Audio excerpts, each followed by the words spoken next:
Syederalun, Menteri Koordinator Bidang Pembangunan Manusia dan Kebudayaan atau Menko PKM, Profesor Dr. Muhadjir Effendi MAP, mengapresiasi kinerja jajaran Pemkab Biren dalam penanganan stunting, penurunan angka kemiskinan ekstrim, dan beberapa program lainnya dinilai berhasil. Hal tersebut disampaikannya dalam pertemuan di kantor Kecik Gampong Matang Glumpang 2 Menasa Daya, Pesangan Biren pada Sabtu 4 Maret 2023.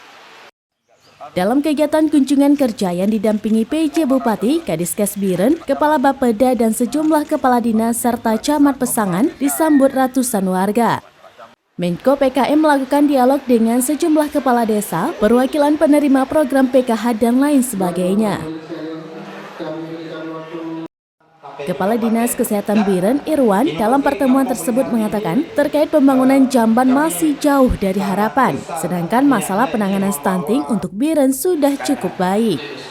Sementara Kepala Bapeda Biren, Bob Miswar, mengatakan sudah ratusan rumah dibangun untuk penanganan penghapusan kemiskinan ekstrim.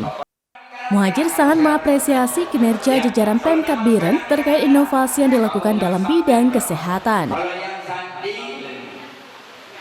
Dijelaskan penanganan stunting itu penting dalam rangka menyiapkan generasi yang berkualitas. Untuk itu perlu disiapkan dengan baik agar menjadi generasi yang hebat di masa yang akan datang.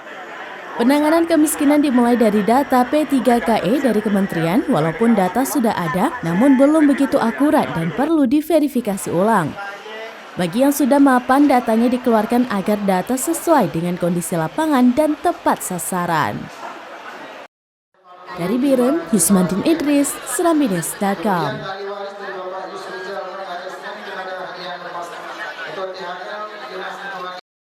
Masyarakat Gampong Matang Glumpang 2 Menasa Daya untuk duduk di kursi yang telah disiapkan, karena yang menyambut hanya Pak Kecik.